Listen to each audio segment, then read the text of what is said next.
कहानी के शुरू में हम शनन नाम के एक लड़की को देखते हैं। वो फोटोग्राफर जर्नलिस्ट है। वो अपने दोस्त के साथ एक जंगल के पास आई है। शनन अपने दोस्त को कहती है कि मैं अकेले इस जंगल का दौरा करने वाली हूँ और मैं वापस आने के बाद तुझे कॉल करती हूँ, तुम मुझे लेने आ जाना। शनन जंगल के अंदर आती है। दरअसल उसे खुद को प्रूव करना था। उसके पापा उसे कहते थे कि वो इस जंगल का दौरा नहीं कर सकती। उसके पापा अब इस दुनिया में नहीं है। उन्हें ये जंगल बहुत पसंद था। उन्होंने इस जंगल में खुद की जिंदगी बिताई थी। शनन अपने पापा को दिखाना चाहती थी कि वो भी इस जंगल का दौरा कर सकती है। वो एक जगह पर बैठती है और अपने गुजरे पापा को याद करके उन्हें वो लेटर लिखती है। वो लिखती है कि पापा, मैंने कर दिखाया। मैंने इस जंगल की यादगार तस्वीरें खींची है। अगर आप यहाँ पर होते तो आपको मैं समझा पाती।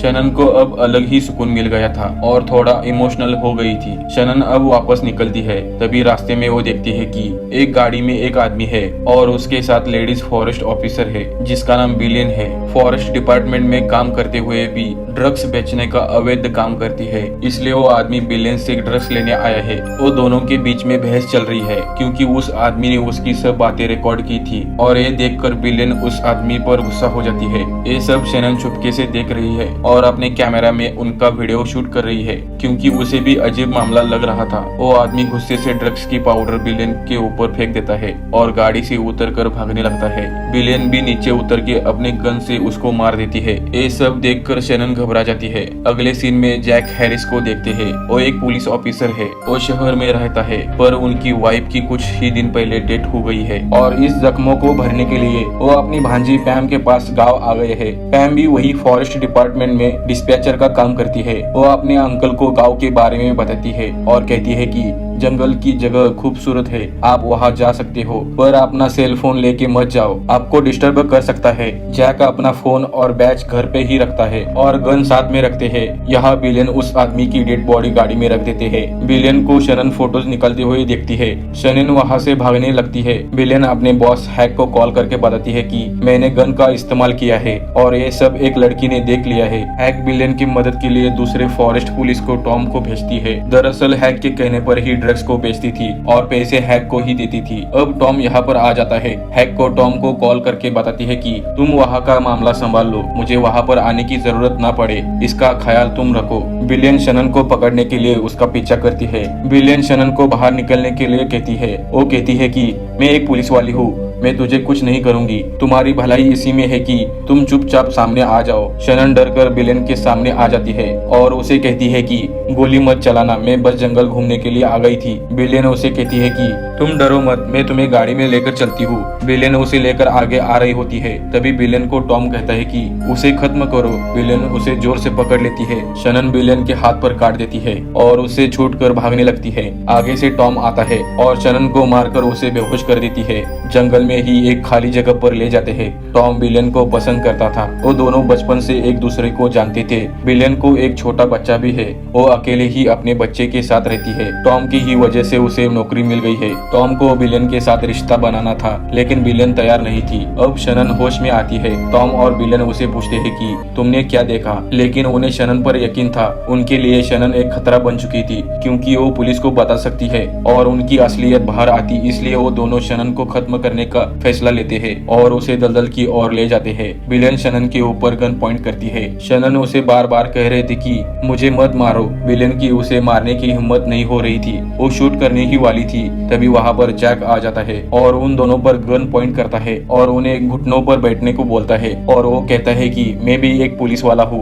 मुझे 35 साल हो चुके हैं। टॉम खुद को बचाने की कोशिश करता है। तभी जैक शनन को भागने के लिए कहता है। शनन भागने लगती है और उसके पीछे जैक भी भागने लगता है। बिलियन उन पर गोलियां बरसाती है। वो लेकिन भाग जाते हैं। वो फिर से उन्हें ढूंढने लगते हैं। शनन एक रूम में आती है। अपने बंधे हुए हाथ चाकू की मदद से छुड़वाती है और एक चाकू अपने पास रखती है। तभी वहाँ का एक सिलेंडर नीचे गिर जाता है। उसकी आवाज बिलियन को सुनाई देती है और बिलियन वहाँ पहुँचती है। बिलियन उसे अपने साथ चलने के लिए कहती है। वो उसे पकड़ती है। तभी शनन बिलियन के पैर पर छुरा मारती है और भाग जाती है। बिलियन टॉम को कॉल करके बताती है कि उस लड़की ने मुझे छुरा रहा है और यहाँ से भाग गई है। विलेन अपने पैर से चाकू निकाल लेती है और पैर को रस्सी से बांध देती है ताकि खून ना बह सके। वो टॉम को आवाज देती है। टॉम आ जाता है। वो उसे आदमी के बारे में बताती है कि उसने सारी बातें रिकॉर्ड कर ली है और सारी बातें फैल सकती है। हम बुरी तरह से फंस सकते हैं। तुम कुछ तो करो। यहाँ जैक शनन के पास आ जाता है। वो उसे कहता है कि मुझे तुम पर यकीन है। तुम मुझे मुजरिम नहीं नजर आ रही हो। हम एक दूसरे को थोड़ा बेहतर जान ले तो बेहतर हो सकता है। जैक उसे अपने बारे में सब कुछ बता देता है। वो एक पुलिस है। उनकी वाइफ की डेथ हो गई है, इसलिए वो शहर से यहाँ पर गांव रिटायरमेंट के लिए आ गए हैं। शनन भी बताती है कि वो एक फोटोग्राफर जर्नलिस्ट है। मैं अपने पिता को गलत साबित करने आ गई हूँ। जैक कहता है कि हम दोनों यहाँ किस्मत से आ गए हैं, वरना हमें जंगल में आने की क्या जरूरत थी। तुम्हें मेरे ऊपर भरोसा करना होगा। हमें अब सबूतों की जरूरत है। शनन बताती है सबूत मेरे बैग में से मिलेगा। कैमरा में कुछ फोटोज है जो हमें काम आ सकते हैं, लेकिन वो बैग जंगल में भागते समय वहीं पर गिर गई है। जैक उसे कैमरा और बैग ढूंढ के फिर से यहाँ आने को कहता है और वो खुद अपना मोबाइल लाने अपने केबिन में चले आते हैं। यहाँ जंगल में विलेन की हालत ठीक नहीं थी। वो वहाँ से चलने के लिए कह रही थी। हैक वहाँ पर आता है और टॉम को कहता है कि अब विलेन की हालत खराब हो चुकी है और जब तक हम यहाँ से बाहर लेके जाएंगे तो हो सकता है कि वो दम छोड़ देगी, वो जिंदा नहीं बचेगी। इसी दौरान वो दोनों हमारे हाथ से बाहर जाएंगे तो हम किसी मुसीबत में पड़ जाए। इससे पहले इस किस्से को ही खत्म करो। यानी कि हैक विलेन को खत्म करना चाहता था। टॉम को ये गलत लगता है पर हैक उसे मजबूर करता है। टॉम विलेन की पैर की बंधी हुई रस्सी खोल देता है। ज्यादा खून बहने की वजह से विलेन की जान चली जाती है। अब हैक शनन और जैक को ढूंढने लगता है। जैक अपने केबिन में आता है, अपना फोन और दवाई लेता है। हैक वहाँ पर गन लेके पहुंच जाता है। वो दरवाजा खोलकर अंदर आता है। तभी बाहर से जैक भागते वापस जंगल चले जाता है। यहाँ टॉम विलेन की बॉडी लेके गाड़ी के पास चल रहा होता है। टॉम को शनन भागते हुए दिखाई देती है। वो बॉडी को नीचे फेंकता है और शनन के पीछे भागते हुए उस पर वो गोलियां चलाता है। उनके बीच लड़ाई शुरू हो जाती है। टॉम शनन के कंधे पर चाकू मार देता है और कहता है कि तुझे हार माननी होगी, लेकिन शनन हार नहीं मानती और उसकी ही गन लेके उस पर गोली मार देती है। टॉम भी मर जाता है। शनन अपना जैकेट कंधे पर बांध देती है। हैक टॉम को कॉल कर रहा था, लेकिन वो कॉल नहीं उठा रहा था क्योंकि वो मर चुका था। हैक फिर से जैक के केबिन आता है और यहाँ वहाँ देखता है। उसे टेबल पर रखा हुआ जैक का बैच दिखता है और वो समझ आता है कि वो भी एक पुलिस ऑफिसर है। वो दीवार पर लगे पैम के फोटो फ्रेम को देखता है और जैक के बारे में जानकारी लेने के लिए पैम को कॉल करता है। हैक पैम को जानता था। वो पैम का बॉस था, इसलिए पैम हैक को जैक के बारे में बताती है।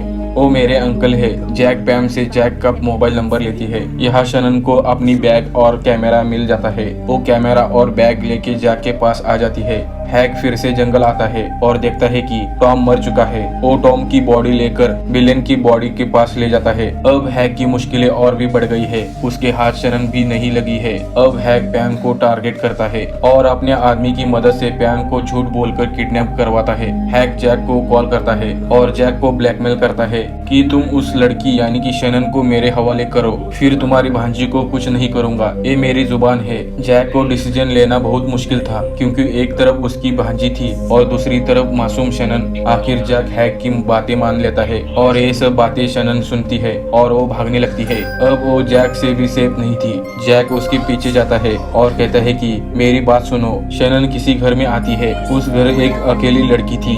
जैक भी उस घर आ जाता है और शनन को समझाना चाहता है, पर शनन उन्हें कहती है कि तो तुम्हारी भांजी के लिए मैं बलि नहीं चढ़ने वाली। जैक शनन को समझाता है कि हम दोनों भी फंसे हुए हैं, हमारे पास वक्त कम है। जैक प्लान करते हैं कि उस घर की लड़की को शनन समझ के हैक से बात करवाते हैं, क्योंकि अभी तक हैक को नहीं पता था कि शनन दिखती कैसी है और उसका आवाज कैसा है। और शनन प्रूफ लेके पुलिस के पास चले जाएगी। इससे मैप की भी जान बच जाएगी। शनन इस प्लान के लिए रेडी हो जाती है। जैक हैक को कॉल करके बताता है कि उस लड़की को मैंने पकड़ लिया है। वो लड़की से शनन समझ के हैक से बात करवाता है। हैक जैक को बताता है कि उस लड़की को वहां आने तक कॉल पर गिनती करे और वो लड़की गिनती करना शुरू करती है। अब हैक को एक पुलिस का कॉल आता है। वो बताता है कि शनन की दोस्त ने शनन के बारे में शिकायत दर्ज की है। अब हैक गुस्सा होता है। अब उसकी असलियत सामने आने वाली थी। पैम को लेके हैक उसे घर के बाहर पहुंचता है। हैक जैक को कहता है कि पैम मेरे सामने ही है और मैं अंदर आ रहा हूँ। जैसा तय हुआ है वैसा ही करना। वो अंदर आ जाता जाता है। शनन उस पर गन पॉइंट करती है। उसे पता चलता है कि जैक ने धोखा दिया है, इसलिए वो अपने आदमी को पैंग को मारने को आदेश देता है, लेकिन वो ऐसा नहीं कर पाता क्योंकि जैक वहाँ पर पहुँच चुका है और उसी आदमी पर गन पॉइंट करता है। बाकी के पुलिस भी वहाँ पर आते हैं। शनन ने कुछ देर पहले ही उस वीडियो को पुलिस को भेज दिया था जिसमें बिलियन ड्रग्स बेचती हुई और उस आदमी को मर्डर करते हुए पकड़ी थी। आखिर हैक को पुलिस पकड़ लेती है और पैम की जान एक लॉयल पुलिस जैक की वजह से बच जाती है और असली मुजरिम को सजा हो जाती है। अगले 2 वीक के बाद जैक और शनन फिर से मिल जाते हैं और आधी बची जंगल की सैर पूरी कर लेते हैं ताकि शनन अपने डैड को अलविदा कर सके और यहीं पे ये फिल्म खत्म हो जाती है।